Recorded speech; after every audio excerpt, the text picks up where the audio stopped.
Hello friends, welcome to today's lecture, that is flexibility method. Myself, Mr. Y.S. Patil, Department of Civil Engineering, Sharad Institute of Technology, College of Engineering, Yatra. So before starting this unit, first of all we just discuss about flexibility method. This is basically, there are two methods to analyze indeterminate structure. That is, first one is a flexibility method and second one is a stiffness method.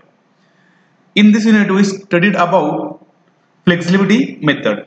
In flexibility method, we can apply a unit load on the structure and calculate displacement due to that unit load.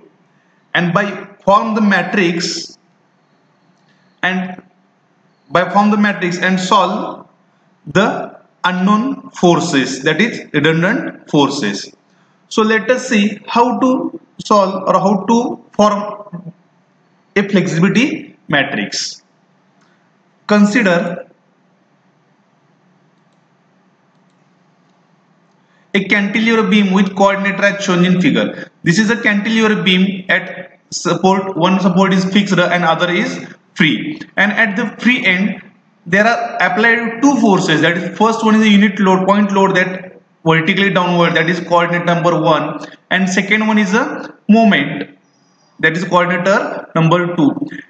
This moment and unit load or that point load is unit 1, that is if the load is there, so value of that load is 1 kilonewton, and if the moment is there, the value of the moment is 2 kilonewton meter. So first apply unit force in the direction of the coordinate 1. This is the coordinate 1, apply unit force. This is the figure. A cantilever beam subjected to a unit load at the free end. This is F11. Due to this unit load, the beam will be deflect like this. Okay? Means due to this unit load 1, at point B vertical deflection is there, and due to that bending, if you draw a tangent at point B, that angle is created, that is theta. So due to that vertical deflection, that is F11. This is the F11. F11 means what? Displacement in the direction of 1 due to unit force in the direction of 1. Means what? Displacement. This is the displacement in the direction of 1 due to force in direction of 1. And F21 means what? Displacement in direction of 2, means this is the direction 2 due to unit force in the direction 1. Means what? You can find out F11 and F21 due to this unit force. Means first one is F11 due to vertical load, and second one due to that vertical load, what about the displacement in the direction of the second force? This is F11 and F211. So by using this slope and deflection formulas, we know that the vertical deflection at the free end when load is applied at the free end, so F11 is equal to PL cube upon 2EI. And we know the value of the P, that is unit load, is 1. So the equation becomes L cube upon 2EI. This is the value of F11. Then next, F21. F21 means what? If you now you want to find out slope due to that 1 kilonewton force. That is F21 is equal to PL square upon 2EI. And we know the value of the P is 1. So the equation becomes F21 now L square upon 2EI, because we know the value of the P is equal to 1. So this is the F21 value. F11 and F21.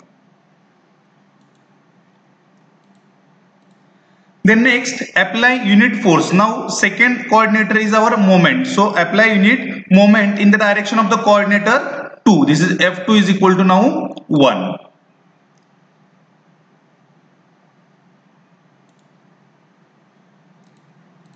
Now F12 means displacement in the direction of 1, displacement in direction of 1 due to unit force in the direction of 2. Means due to this moment at point 1 there is one deflection, that is F12. And next F22 means displacement in the direction of 2 due to unit force in direction of 2. Means due to this unit moment, direction of 2 is displacement, that is displacement in direction due to force in direction of 2. So F12 means I want to now find out deflection, vertical deflection due to this moment. So F12 is equal to ml square upon 2ei, and we know the value of the m is 1. So this equation becomes L square upon 2ei. Then next F22 means moment displacement due to that moment at that is F22. So F22 is equal to ml upon ei, and we know the value of the m is equal to 1. So equation becomes L upon ei. So now we form flexibility matrix, that is F is equal to F11 2 by 2 matrix, that is F11, F12, F21, F22. We know the value of the F11, that is L cube upon 3ei, F12 L square upon 2ei, F21 that is L square upon 2ei, and F22 L upon ei. So this is the flexibility matrix for a cantilever beam subjected to a point load and a moment at free end. So use of flexibility matrix. This flexibility matrix used to find the displacement in the structure due to force applied at the coordinate. Let us displacement at corresponding the coordinates is d1 means this is the 1 point displacement at 1, that is d1, and coordinate 2 is d2 means d1 is a vertical displacement, d2 is a rotational displacement. So how to find out this d1 and d2 is equal to, that d1 is equal to F11 into P, means F11 due to that P force plus F12 due to that moment force, that is F12 into M. So d1 becomes F11 into P plus F12 into M. Similar way d2 is equal to F21 into P plus F22 into M. So form in a matrix form is compatible equation, that is d1 d2 is equal to F11 F12 F21 F22 into P and M. So this is the equation, that is D is equal to F into P, and F is equal to flexibility matrix.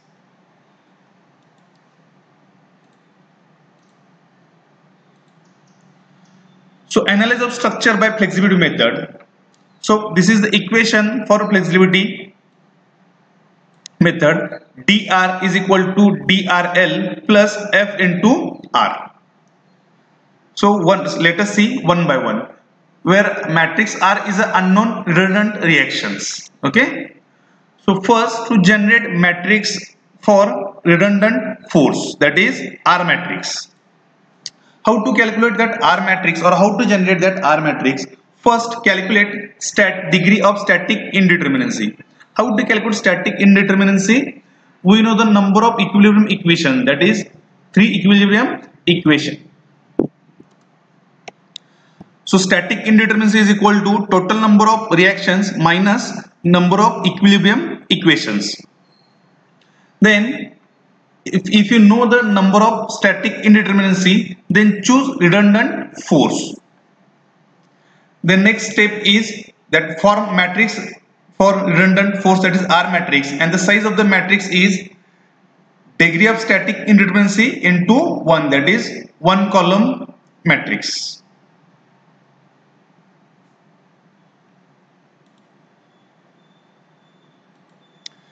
Then next, to generate a matrix of displacement in released structure in coordinate direction. Released structure means it is a determinant structure. Suppose the given structure is indeterminate one. then we should require to that structure convert into determinant. How to convert that indeterminate structure to the determinant structure? You can remove the external that reaction forces or that support and make as a determinant structure, and that removed reactions is nothing but redundant force.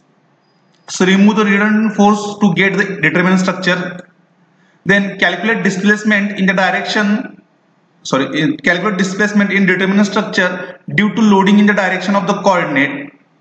Then by using consecutive beam method or unit load method, you can form DRL matrix.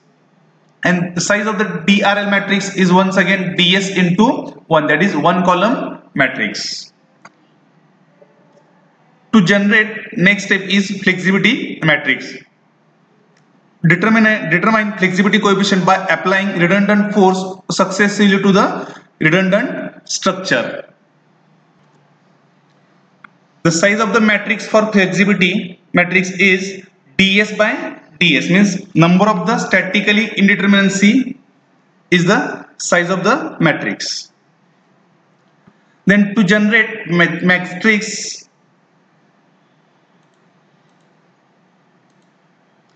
of displacement in the direction of the coordinate, that is dr. There are any displacement in the direction of the coordinate is given structure, then form the matrix, that is dr matrix, and if displacement absent is 0 matrix. Means dr matrix is a, if the given structure is displacement is given, consider that displacement, otherwise the dr matrix will be 0 matrix. And to solve the compatibility equation of deformation, that is calculate the unknown reactions R, that is redundant forces. So this is the equation of compatibility. dr is equal to drl plus f into r. This is the drl is the displacement matrix, this is the flexibility matrix, and this is the redundant matrix. Okay, by solving this equation we can find out redundant forces. Thank you.